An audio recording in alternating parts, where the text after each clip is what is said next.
Hello again! There's sharks! They're right behind us! What's this for?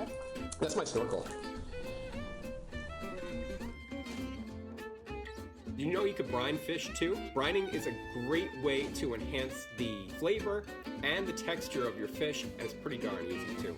I found him. So get yourself 2 cups of water, 1 tablespoon of kosher salt. Give this a good stir. Got our cod right here. Brine good to go. 20-minute soak. Give it a quick rinse off and a pat dry, and we'll be on our way. Here's a great batter recipe for frying just about anything. I know frying is a bit of a pain, it's a bit of a mess, but once in a while it's okay. And this batter is pretty much as good as you're gonna get when it comes to beer battered fish. If alcohol isn't your thing or you don't have a can of beer on hand, club soda or even water work just fine. As always, www.superchefdad.com for all the recipes. Another cool little trick that you could do if you're making this batter in advance, all right, as it sits, it's going to thicken up. What we do is we take an ice cube, all right, and drop it into your batter.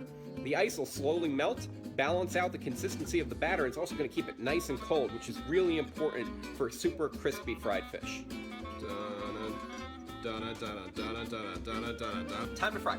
First step to really perfect fried fish. Pat it dry. Took our batter out of the fridge, and like I said, it thickens up a little bit, but that's why we put that ice cube in. Remember? Same perfect consistency. See how that looks? Just it falls quickly off the whisk, but it lightly coats the whisk, forms a ribbon.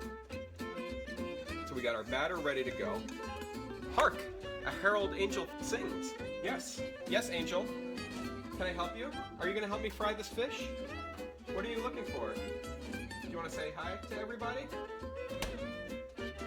When we're frying anything, we want everything ready. We have landing pad for our fish, pan with the rack. We'll keep this in the warm oven.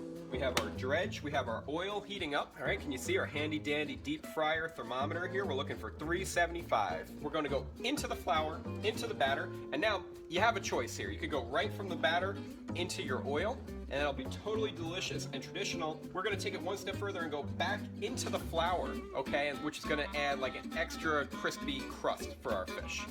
And then look, here's what you do. You walk the dog. If you just drop it right in, it's gonna fall to the bottom of your fryer. All right, let's see. Look at that. It's important to keep an eye on your heat. I have an electric stove, so I can't just drop the heat like you can with a gas range. But if you get too high above your target temperature, just turn off the heat. Don't freak out. Okay, just turn off the heat. Or what I do here, I just move it off the heat. Okay, now these are gonna be like nuclear hot, but for the purposes of science. Wish me luck. The fish is very well seasoned, right? Remember that brine gave it just enough salt for a very balanced seasoning throughout. The batter is light, okay, but still very, very crunchy. But we'll see, you know who the true judge is, right? And so this is cod, right?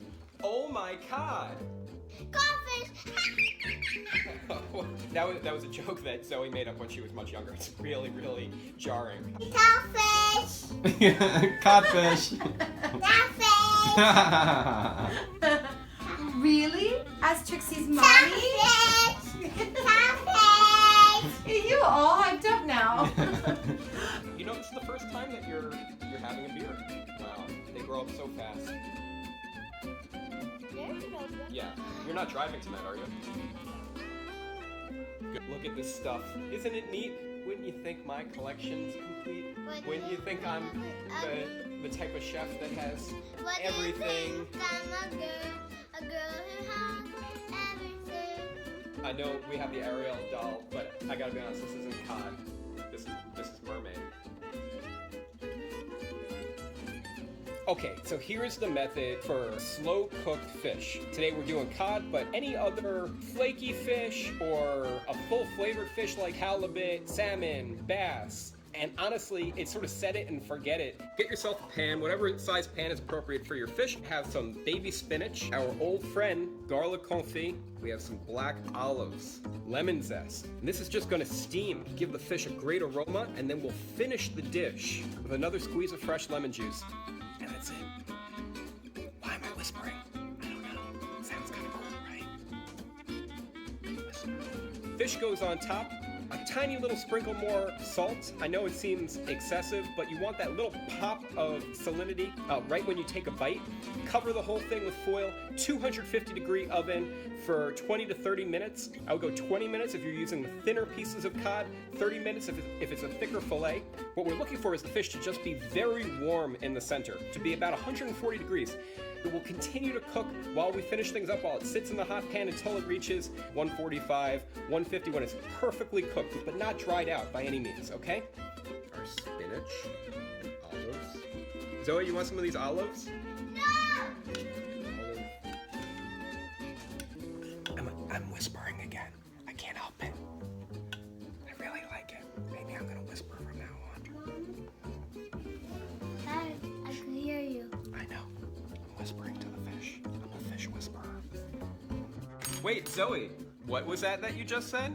I love your fish stick.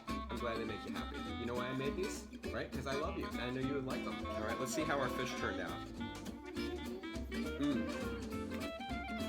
So I hope you enjoyed all of our seafood dishes that we did today. I know fish could be a challenge, something that a lot of people are intimidated by. So I hope this helped. Some great dishes. Zoe, Ariel, do you guys have anything? All right, well, I hope you all enjoyed our undersea adventure. Here, let me just stay safe and stay sane.